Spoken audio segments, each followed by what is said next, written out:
Hi, it's time for another video.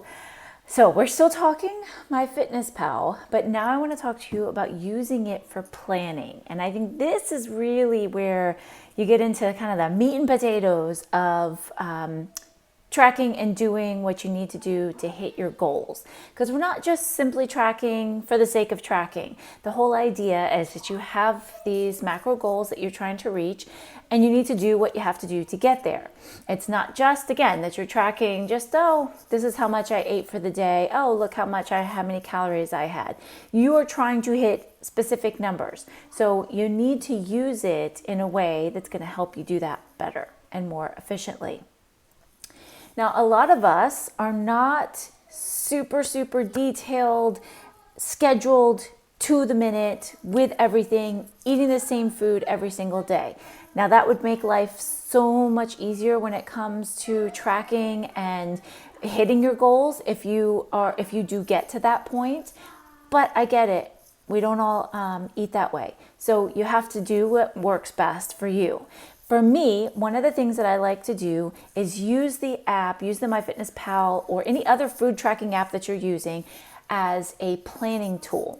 So it could be tonight for tomorrow, or it could be within this day that I'm planning out, trying to figure out. So I have my number that I need to hit.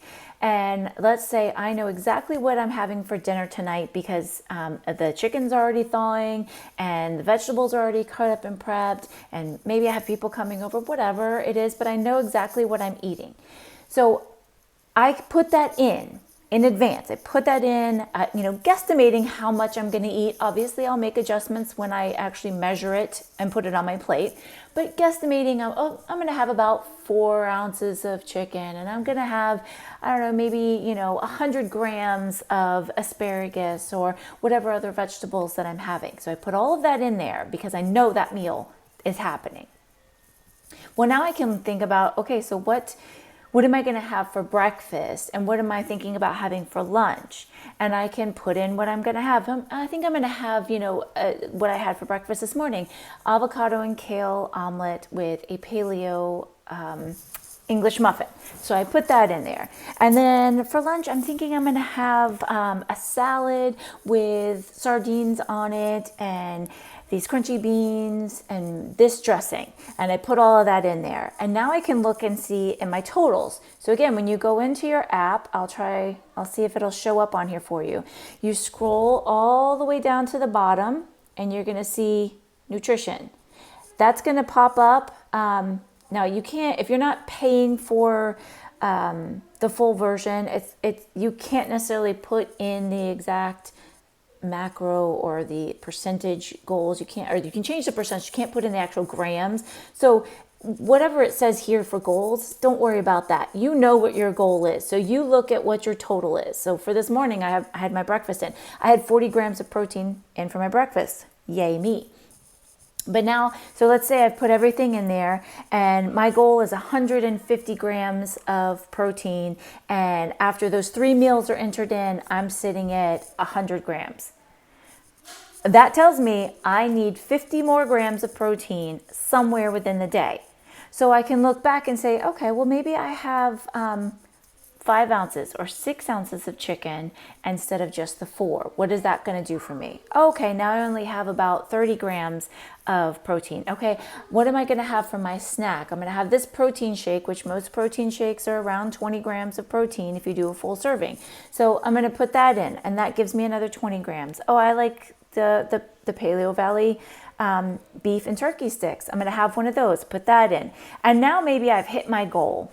And I'm good to go. I can have the food exactly as I have it in here. I know I'm good on my protein goals, and I can double check the fat and the carbs as well to make sure that I'm hitting those as closely as possible. That is how you plan, and you spread your food out and know what you're doing. Because if you just start off your day and this is what I'm having for breakfast, and I put my breakfast in, and then I'm going about my day and I decide this is what I'm going to have for lunch, and I put my lunch in, and then I'm going about my day and I have this little snack and I enter it, and I fix this for dinner and I enter it, and then at the end of the day I go back and I look and I'm like, oh, I had like 100 grams of fat, 200 grams of carbs, and 20 proteins. Well, you did not efficiently use the app and plan for what you needed. If that's what you're doing currently, you need to take a step back and you need to do the extra process of planning in advance. The meals that you know that you're going to eat. For most people, that's going to be dinner, because usually dinner is not you on your own, you're with family. And that's the meal that gets planned for the day. So if you know that meal, put it in there. If you want to eat the same thing every single day for breakfast and lunch and their snacks to make life easy, do it. Take the rest of this month, eat the exact same breakfast, lunch, and snacks, and maybe change up your dinners. But either way, if you enter the stuff in advance, then you can look and see where you need to make those adjustments. If you've entered all of the food that you plan to eat for the day, now I say plan because things happen, and maybe I think I said this in my previous video, maybe you go to get the asparagus out of the fridge and it's already started going bad on you.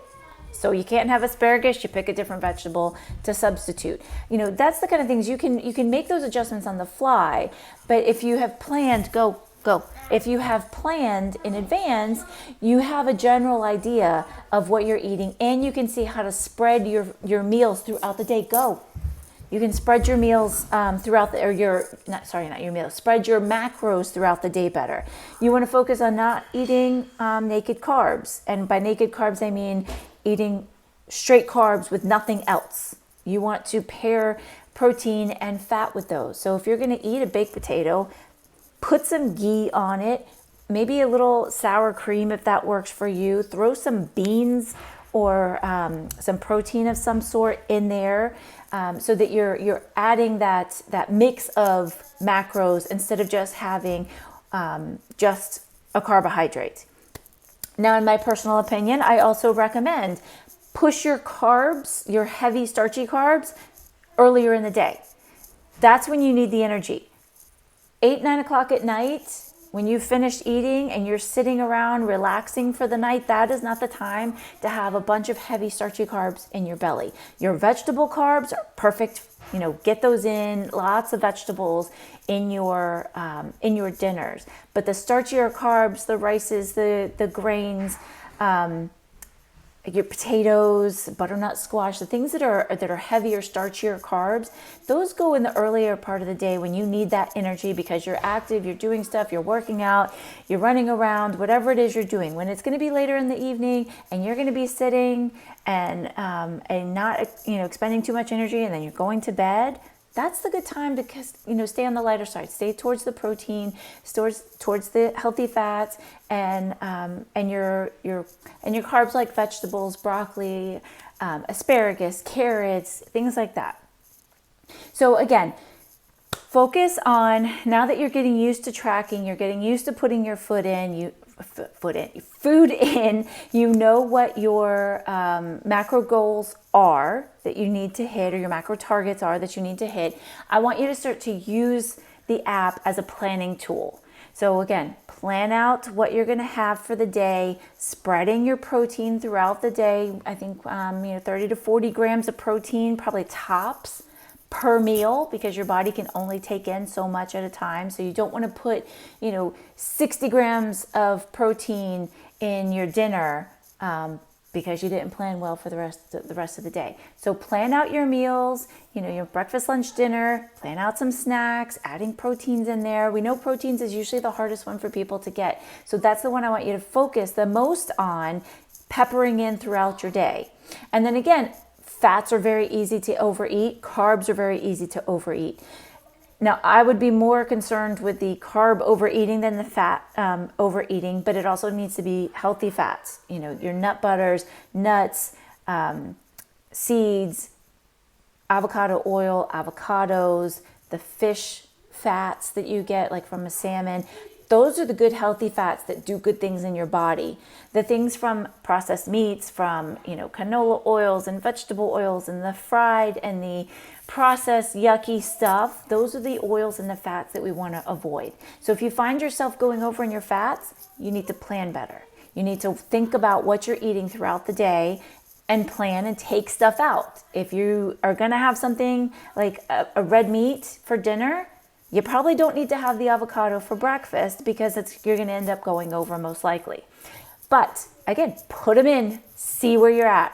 If you're over, maybe instead of half of an avocado, you have a fourth of an avocado, and that works out with your goals. There's always ways to tweak as you go through the day when you know what you're planning to eat to make sure that you are hitting those goals or getting as close to them as possible. So play around with it. Use the tool for tracking, for planning. I'd like you to try for tomorrow. Plan out what you're going to eat for tomorrow and make sure when you plan it that you're hitting those numbers. And then let's see what you actually ate at the end of the day. So screenshot what you've planned as far as the total number, and then go through your day, eating as you're, planning to eat, adjusting as you need to of serving sizes, and then take another screenshot at the end of the day of what you actually ate, and let's see how they match up, because that's going to be really key in helping you to get where you need to be. And that's what we're here for. You need to be sharing with us, and you need to be posting and asking questions, because we need to know how to help you. And that's a really big thing here, is how can we help you get to those goals? Because we can tell you all of these things. We can tell you how good protein is. We can give you 100 different suggestions on protein sources. But if you're not showing us what you're doing and asking questions about what you're doing or what you're trying to do, it's very hard for us to help guide you correctly to where you need to be. So don't be afraid to ask questions. Don't be afraid to comment. Don't be afraid to share what you're eating and what your total macros are. None of us are perfect, all right? We all make mistakes. We all overeat. We all undereat at some point. But it's knowing how to make those corrections that is the important thing. So I hope to see some more posts coming into the group. I hope to see some questions. Ask me all the questions. And I will see you guys soon.